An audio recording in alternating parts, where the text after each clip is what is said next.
Hello and welcome everyone. जिस चीज़ के लिए आप लोग वेट कर रहे थे जेकेपी कांस्टेबल की नोटिफिकेशन की, तो वो नोटिफिकेशन फाइनली आज जो है एडवर्टाइज़ हो चुकी है। जेकेएसएसबी ने इस नोटिफिकेशन को एडवर्टाइज़ कर दिया गया है। तो कब से आपके फॉर्म जो है वो अप्लाई होना शुरू हो जाएंगे, क्या लास्ट डेट है, क्या क्राइटेरिया रहने वाला है, एज क्या रहने वाली है, हर एक चीज़ को यहाँ पे कितनी वैकेंसीज़ हैं, एवरीथिंग को डिस्कस करेंगे आज की इस छोटी सी वीडियो में। ठीक है, तो चलो करते हैं बात। सबसे पहले टोटल कितनी वैकेंसीज़ हैं जो जेकेएसएसबी की तरफ से एडवर्टाइज़ करी गई हैं, तो ये हैं 4002 पोस्टें। ठीक है, 4002 पोस्टें आपके पास टोटल हैं। बहुत ज़्यादा होती हैं, अच्छे से अगर मेहनत करेंगे तो ज़रूर सफल हो जाओगे। ठीक है, उसके बाद बात करता हूँ कि आपकी जो एप्लीकेशन फॉर्म है वो कब से आप सबमिट कर सकते हो, कब से आप एप्लीकेशन फॉर्म जो है फिल करना शुरू कर सकते हो। तो ये हो जाएगा कब से, 13 जुलाई से, 30 जुलाई से। ठीक है, कब से हो जाएगा, 30 जुलाई, 30 जुलाई से आप क्या कर सकते हो, फॉर्म फिल कर सकते हो। और इसकी लास्ट डेट जो रहने वाली है वो है 29 ऑफ अगस्त। ठीक है, 29 अगस्त तक, 30 जुलाई से लेकर 29 अगस्त तक आप क्या कर सकते हो, फॉर्म फिल कर सकते हो। ठीक है, लास्ट डेट है 29 अगस्त, उसके बाद फॉर्म फिल नहीं होगा। ठीक है, टोटल नंबर ऑफ़ पोस्टें हैं आपके पास 4002 पोस्टें हैं। उसके बाद नेक्स्ट चीज़ जो आपको इम्पॉर्टेंट है, एज लिमिट। ठीक है, आप देखो यहाँ पे बहुत सारे लोग जो थे वो डिमांड कर रहे थे कि एज रिलैक्सेशन होनी चाहिए। ठीक है, लेकिन वैसा हुआ नहीं है। ठीक है, एज रिलैक्सेशन जो है जेकेएसएसबी की तरफ से नहीं दी गई है। ठीक है, तो देखो यहाँ पे जो जनरल कैटेगरी वाले हैं उनकी एज रहेगी 18 टू 28। ठीक है, 18 से 28 तक जो है वो रहने वाली है जनरल कैटेगरी। आपका जन्म जो है वो 1996 से लेकर 2006 के बीच में हुआ है, तो आप इस फॉर्म के लिए एलिजिबल हैं। ठीक है, उसके बाद एससी की जो एज है वो रहने वाली है 18 से 28। ठीक है, एसटी की जो रहने वाली है वो भी 18 से 28। आरबीए की भी सेम है। ठीक है, उसके बाद एएलसीआईबी इनकी भी सेम रहने वाली है। अदर बैकवर्ड क्लासेस की भी सेम रहने वाली है, 18 से 28, 18 से लेकर 28। ठीक है, उसके बाद इन सर्विस पुलिस पर्सोनल, तो इनकी रहने वाली है 18 टू 30, इनको 2 साल की रिलैक्सेशन है। ठीक है, उसके बाद गवर्नमेंट सर्विसेज कंट्रेक्चुअल एम्प्लॉयमेंट, तो इनकी 18 से इनकी भी सेम रहने वाली है। एसपीओ वॉलंटियर्स होमगार्ड जो है इनकी 18 से 40 तक रहने वाली है। ठीक है, तो ये एज क्राइटेरिया है, रिलैक्सेशन नहीं मिली है। ठीक है, तो ध्यान रहना चाहिए इस चीज़ के लिए। उसके बाद आगे है, नेक्स्ट चीज़ है आपकी, नेक्स्ट जो है इम्पॉर्टेंट, एप्लीकेशन फ़ीस। ठीक है, इस चीज़ को ध्यान में रखो। एप्लीकेशन फ़ीस जो है, एप्लीकेशन फ़ीस जो है वो 700 रहने वाली है जनरल कैटेगरी के लिए। ठीक है, 700 रहने वाली है किसके लिए, जनरल कैटेगरी के लिए। In case of candidate belonging to SC ST, ठीक है, EWS category, fees payable shall be 600। ठीक है, एससी एसटी वगैरह के लिए रहने वाली है 600। ठीक है, तो याद रहे ये चीज़। उसके बाद नेक्स्ट चीज़ है इम्पॉर्टेंट, आपका जो एग्ज़ाम होने वाला है वो कैसे होगा, तो रिटन एग्ज़ामिनेशन होने वाला है पहले। ठीक है, रिटन एग्ज़ामिनेशन पहले होगा, उसके बाद आपका फ़िज़िकल होगा। ठीक है, तो रिटन एग्ज़ामिनेशन जो होगा ये आपका मल्टीपल टाइप का होगा। ठीक है, मल्टीपल चॉइस क्वेश्चन होंगे, तो ये आप सबको पता है। ठीक है, क्वेश्चन जो लैंग्वेज रहने वाली है वो इंग्लिश है। ठीक है, नेगेटिव मार्किंग रहने वाली है 1/4। ठीक है, नेगेटिव जो मार्किंग रहने वाली है, हर गलत 4 आंसर का 1 नंबर कट जाएगा। ठीक है, अगर 4 आंसर आपके गलत हैं तो 1 नंबर डिटेक्ट हो जाएगा। क्लियर। उसके बाद नेक्स्ट चीज़ है, यहाँ पे आपको थोड़ा सा जो है, जो एनसीसी वाले हैं, जो स्टूडेंट्स एनसीसी वाले होंगे उनको थोड़ा सा स्पेशल बेनिफिट इसमें मिलेगा। 5% candidates maximum marks of the examination of NCC जिनके पास सी कैटेगरी का सर्टिफिकेट होगा, 3% रहने वाला है जिनके पास बी कैटेगरी का होगा, और 2% रहने वाला है जिनके पास ए सर्टिफिकेट होगा। ठीक है, एनसीसी का। क्लियर। उसके बाद बात करते हैं फिज़िकल स्टैंडर्ड टेस्ट। ठीक है, फिज़िकल स्टैंडर्ड टेस्ट क्या क्या रहने वाला है, तो फॉर मेल, मेल के लिए हाइट होनी चाहिए 5 फुट 6 इंच। ठीक है, 5 फुट 6 इंच की हाइट होनी चाहिए मिनिमम। चेस्ट जो है अनएक्सपेंडेड जो है वो 32 इंच होनी चाहिए। ठीक है, अनएक्सपेंडेड जो है वो कितनी रहनी चाहिए आपकी, 32 इंच होनी चाहिए। चेस्ट जो है एक्सपेंडेड कितनी होनी चाहिए, तो 33.5, ठीक है, 33.5, 33.5 होनी चाहिए एक्सपेंडेड चेस्ट, ठीक है। ये हो गया मेल के लिए क्राइटेरिया। अब बात करते हैं फीमेल। फीमेल की जो हाइट रहने वाली है 5 फुट 2 इंच, ठीक है। मेल की कितनी थी? 5 फुट 6 इंच। फीमेल की है 5 फुट 2 इंच मिनिमम, ठीक है। अब दूसरी चीज़ क्या है कि for the candidate belonging to the Gorkha community Bhot tribe the minimum height shall be relaxable 2 inch, ठीक है। जो लोग गोरखा कम्युनिटी से होंगे, बोट ट्राइब से होंगे, तो उनको 2 इंच की क्या दी जाएगी? रिलैक्सेबिलिटी दी जाएगी, ठीक है। क्लियर। उसके बाद फिज़िकल एंडोरेंस टेस्ट, ठीक है। कितनी आपको रनिंग वगैरह करनी पड़ेगी, तो वो चीज़ इंपॉर्टेंट है, याद रखो। लॉन्ग रेस मेल के लिए जो है वो है 1600 मीटर, ठीक है। और ये आपको करनी है 6.5 मिनट्स, ठीक है। 6.5 मिनट्स में आपको, 6.5 मिनट्स में इसको आपको क्या करना पड़ेगा? कंप्लीट करना पड़ेगा, ठीक है। उसके बाद पुशअप्स। पुशअप्स है आपके पास 20, ठीक है। कितने पुशअप्स करने पड़ेंगे? 20 पुशअप्स करने पड़ेंगे, ठीक है। 1 cycle of up and down to be counted as a 1, ठीक है। अप एंड डाउन जो है एक साइकिल, उसको कंसिडर किया जाएगा 1, ठीक है। उसके बाद फॉर फीमेल कैंडिडेट के लिए बात करूं तो उनके लिए जो टोटल रनिंग रहने वाली है वो है 1000 मीटर्स, ठीक है। 1000 मीटर रहने वाली है मेल के लिए, 1600 मीटर्स। और अगर इनके लिए बात करें तो इनके लिए भी टाइम पीरियड जो होगा वो सेम होगा। आपको ये 6 मिनट्स 30 सेकेंड्स में कंप्लीट करना पड़ेगा। और इनके लिए क्या होगा? पुशअप्स नहीं होंगे। जो फीमेल्स हैं इनको शॉट पुट फेंकना होगा जो 4 kg का होगा। और इसको कितना लंबा फेंकना, कितने दूर तक फेंकना होगा? 14.5 फीट्स, ठीक है। तो ये ध्यान रहे कि आपको कितना शॉट पुट्स जो है थ्रो करना है आगे की तरफ, 14.5, ठीक है।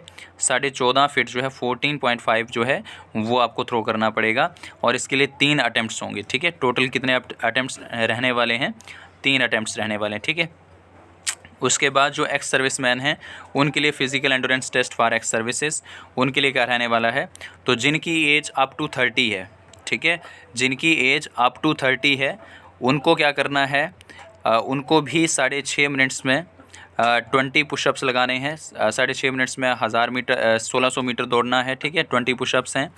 और अगर फीमेल की बात करूं तो सेम है, उनके लिए 1000 मीटर है। और उनको जो है वो शॉट पुट थ्रो करना है, कितना? तो 14.5 फीट, ठीक है। उसके बाद अब 30 to 40 एक्स सर्विस पर्सन जो हैं जिनकी एज 30 से 40 के बीच में है, तो उनके लिए टाइम इंक्रीज़ हो जाएगा 1600 मीटर रेस के लिए, और ये हो जाएगा 7.5, ठीक है। पुशअप रहेंगे इनके लिए 16। और अगर फीमेल की बात करें जिनकी एज 30 से 40 तक होगी एक्स सर्विसेज की, तो इनके लिए टाइम रहने वाला है 7.5 मिनट्स। और टोटल जो इनको शॉट पुट थ्रो करना है वो होगा 12.5, ठीक है, 12 फीट। उसके बाद अब 40 जो हैं तो उनके लिए जो रनिंग का टाइम पीरियड रहने वाला है वो 8.5 मिनट्स होगा, ठीक है। 12 पुशअप्स होंगे, ठीक है। फिर वहीं अगर फीमेल की बात करूं तो 8.5 मिनट्स इनको भी रनिंग के लिए होंगे 1000 मीटर। और जो इनको शॉट पुट थ्रो करना होगा वो कितना होगा? 10.5, ठीक है। इसके बाद बात करते हैं नेक्स्ट चीज़ जो मोस्ट इम्पॉर्टेंट है। जैसे ये चीज़ होगी इसके बाद आपका मेडिकल एग्जामिनेशन होने वाला है, ठीक है। तो देखो पहला स्टेप रहने वाला है आपका रिटर्न एग्ज़ाम, उसके बाद फिज़िकल के बाद मेडिकल टेस्ट, ठीक है। और फिर यहाँ पे स्पेसिफिकली मेंशन है कि सिलेबस जो है आपको syllabus for the post letter, बाद में ये आपको वेबसाइट पे जो है ऑफिशियली नोटिफाई कर दिया जाएगा कि इसका सिलेबस क्या रहने वाला है, ठीक है। उसके बाद नेक्स्ट चीज़ जो इम्पॉर्टेंट है आपकी डॉक्यूमेंट वेरिफिकेशन वगैरह, तो ये बाद में होता है, ठीक है। उसके बाद नेक्स्ट है ये इम्पॉर्टेंट इंस्ट्रक्शंस हैं। उसके बाद नेक्स्ट चीज़ है ये हमें देखना इम्पॉर्टेंट, ठीक है। यहाँ पे दिया है आपको कि कितनी पोस्टें हैं और कहाँ हैं, ठीक है, क्या क्या क्वालिफ़िकेशन रहने वाली है किस किस पोस्ट के लिए। तो होम डिपार्टमेंट देखो अब यहाँ पे लेवल 2, ठीक है। आपकी सैलरी जो रहने वाली है मोस्ट इम्पॉर्टेंट चीज़, ठीक है, जो लोगों को रहता है कि सैलरी कितने रहने वाली है, तो अप्रॉक्सीमेटली आप कह सकते हो 19,900 से लेकर 63,200 तक, ठीक है। मतलब 19,900 से लेकर आपकी जो सैलरी है वो रहने वाली है 63,000 से 63,200 200, ठीक है। इसके बीच बीच में आपकी क्या रहने वाली है सैलरी। तो 20,000 से लेकर आप कह सकते हो 63,000 के बीच बीच में, ठीक है, आपकी सैलरी रहने वाली है। क्लियर। अब यहाँ पे कांस्टेबल आर्मर्ड, ठीक है, कांस्टेबल आर्मर्ड के लिए टोटल पोस्टें हैं, याद रखो यहाँ पे टोटल पोस्ट आपकी जो है वो कितनी हैं 1689, 1699 पोस्ट हैं आपके पास। किसके लिए? आर्मर्ड, कांस्टेबल आर्मर्ड, ठीक है। इसमें जर्नल वालों के लिए होंगी 675, 675, एससी के लिए होंगी 135, एसटी के लिए रहेंगी 169, ST2 के लिए 169, ठीक है, OBC 136, RBA 169, ALCIB के लिए 67 और उस तरीके से EWS 169, ठीक है। टोटल पोस्टें जो है वो कितनी रहने वाली हैं आर्मर्ड वाली? तो ये हैं 1689, ठीक है। क्या इनके लिए क्वालिफ़िकेशन रहने वाली है? एकेडमिक क्वालिफ़िकेशन मैट्रिक पास होनी चाहिए, ठीक है। तो बेसिकली याद रखना कि आपका क्या होना चाहिए, मैट्रिक पास होना चाहिए आर्मर्ड कांस्टेबल में अगर जाना चाहते हो। तो फिज़िकल स्टैंडर्ड होगा, तो ये चीज़ तो सब में होने वाली है, ठीक है, क्लियर। उसके बाद नेक्स्ट चीज़ बात करते हैं लेवल 2, ये सेम है, सैलरी सबकी सेम रहने वाली है। कांस्टेबल SDRF, ठीक है, कांस्टेबल SDRF के लिए जो टोटल पोस्टें रहने वाली हैं वो हैं 100, ठीक है, वो कितनी है 100। और इसमें भी क्वालिफ़िकेशन आपकी क्या रहने वाली है 10th पास होने चाहिए, ठीक है, आपकी 10th पास होनी चाहिए अगर कांस्टेबल SDRF बनना चाहते हैं तो। उसके बाद कांस्टेबल टेली कम्युनिकेशन, अगर टेली कम्युनिकेशन की बात करूं तो टोटल पोस्टें हैं 502, ठीक है, 502 पोस्टें हैं टेली कम्युनिकेशन के लिए। और यहाँ पे आपकी क्वालिफ़िकेशन 10+2 होनी चाहिए, ठीक है, 10+2 होनी चाहिए और विद साइंस होना चाहिए। आर्ट्स वाले यहाँ अप्लाई नहीं कर सकते इसके लिए, ठीक है। किसके लिए? कांस्टेबल कम्युनिकेशन के लिए। याद रखना कांस्टेबल टेली कम्युनिकेशन के लिए वो लोग अप्लाई नहीं कर सकते जिनकी क्वालिफ़िकेशन 10th पास है। यहाँ वो लोग अप्लाई कर सकते हैं जिनकी क्वालिफ़िकेशन 12th पास है और किस में है, साइंस में। आर्ट्स वाले भी नहीं अप्लाई कर सकते। फिज़िकल स्टैंडर्ड इनका भी होने वाला है, तो ये सबके लिए कॉमन है, ठीक है। उसके बाद बात करूँ मैं कांस्टेबल फोटोग्राफी, ठीक है, फोटोग्राफ़र, तो उसमें टोटल पोस्टें हैं 22, ठीक है, टोटल पोस्टें कितनी हैं 22। एकेडमिक क्वालिफ़िकेशन क्या रहने वाली है? यहाँ भी 10+2 रहने वाली है और विद साइंस, ठीक है, यहाँ भी साइंस। तो याद रखो टेली कम्युनिकेशन और फोटोग्राफ़र के लिए साइंस और 12th रहने वाली है। 6 मंथ का कंप्यूटर कोर्स होना चाहिए एंड 2 ईयर एक्सपीरियंस होना चाहिए आपके पास वीडियोग्राफी का या फोटोग्राफी का, ठीक है, अगर आप इस पोस्ट के लिए अप्लाई करना चाहते हैं कांस्टेबल फोटोग्राफ़र। क्लियर हुआ। अब इसके बाद है कांस्टेबल एग्जीक्यूटिव पुलिस, ठीक है, constable executive police most important, याद रखना इसके लिए कितनी है 1249, ठीक है, 1249 पोस्टें हैं आपकी टोटल किसके लिए? कांस्टेबल एग्जीक्यूटिव पुलिस, ठीक है। 1249 पोस्टें हैं, इसके लिए क्वालिफ़िकेशन 10th पास रहने वाली है, फिज़िकल स्टैंडर्ड होगा इसमें भी, ठीक है। उसके बाद constable executive police Kashmir division, ये वाली थी जम्मू डिवीज़न के लिए, तो याद रखो जम्मू डिवीज़न के लिए कितनी है 1249।